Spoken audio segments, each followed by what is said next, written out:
बिल्कुल कांग्रेस की तैयारियां हैं शीतकालीन विधानसभा सत्र को लेकर। हमारे नेता प्रतिपक्ष माननीय चरणदास महंत जी से हमारी चर्चा भी हुई और इसके लिए तैयारियां कर रहे हैं। मैं समझता हूं कि 16 तारीख से विधानसभा सत्र शुरुआत होना है। संभवतः उससे पहले विधायक दल की बैठकें होगी और वहां रणनीति बनेगी। और साथ ही इस समय धान खरीदी किसानों का मुद्दा सबसे बड़ा मुद्दा रहेगा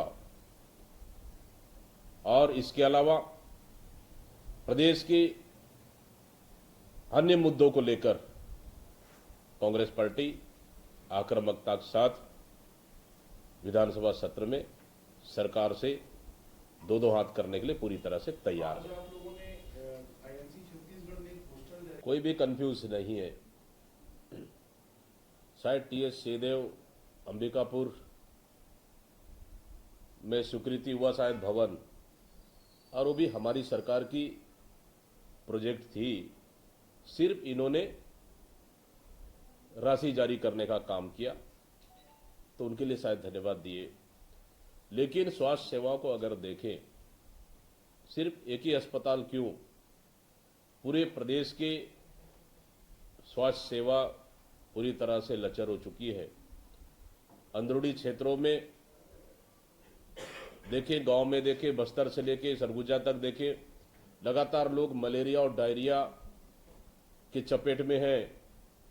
लगातार लोग मर रहे। अन्य बीमारियों से आश्रम छात्रावासों में देखें, लगातार बीमारियां फैल रही है। इसको रोकथाम के लिए स्वास्थ्य विभाग और प्रशासन शासन ने कुछ भी नहीं किया। यहां तक कि स्वास्थ्य मंत्री के खुद के विधानसभा और गृह जिला में एक खाट में लेकर मरीज को अगर वहां तक चले जाते हैं तो स्वास्थ्य विभाग कितना अच्छा से हो सकता है, आप समझ सकते हैं। देखिए, अगर ओबीसी आरक्षण अगर 50% हुआ है, कुछ नगरीय निकायों में इसका लाभ हो सकता है। लेकिन अगर इसका देखेंगे आदिवासी क्षेत्रों में, खासकर ग्राम पंचायतों में, सीधा सीधा इसका नुकसान होगा। शायद भारतीय जनता पार्टी कितना नुकसान होगा इसका अंदाजा नहीं लगा पाई है।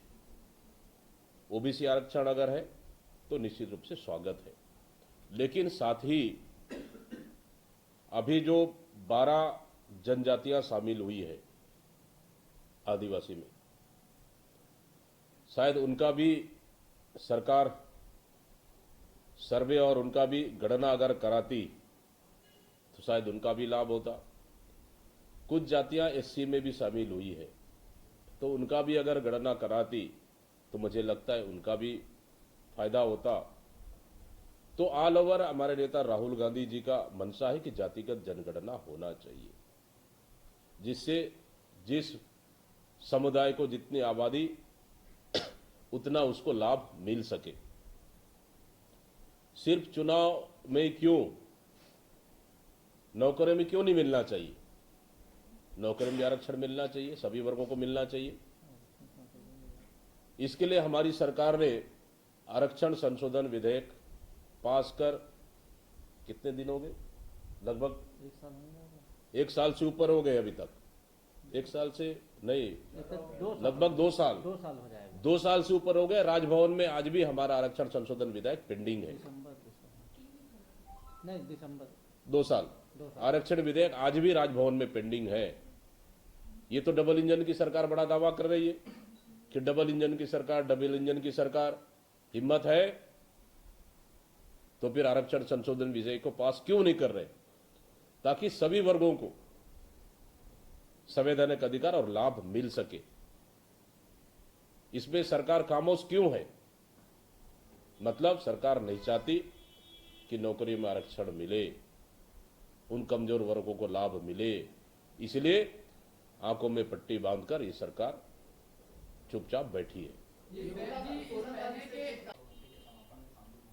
निश्चित रूप से अगर बस्तर दौरे पे आ रहे हैं अमित शाह जी, तो बस्तर हित को लेकर हमारा सवाल रहेगा। जब जब देश के प्रधानमंत्री बाहर जाते हैं तो उनके पीछे अडानी एमओयू करने जाते हैं, और जब जब केंद्र के नेता अमित शाह जी जैसे बड़े नेता आते हैं तो उससे पहले, बस्तर दौरे से पहले बस्तर में जिंदल और मित्तल कंपनियों के अधिकारियां नगरना रिफिल प्लांट को निरीक्षण करने आते हैं। क्यों? क्या बस्तर दौरा अमित शाह जी का नगरना रिफिल प्लांट को बेचने के लिए कोई नया रणनीति है क्या? आपके बस्तर दौरे से पहले 2 कंपनियों के अधिकारी आके निरीक्षण करने जाते हैं। क्यों? क्या बस्तर की जनता और बस्तर के लिए जो बने हमारा स्टील प्लांट, क्या उसको फिर से बेचने जा रहे हैं आप? क्या बस्तर की जनता फिर से एक बार चलने को तैयार है क्या? अगर बस्तर आ रहे हैं तो इसका जवाब गृह मंत्री को देना चाहिए।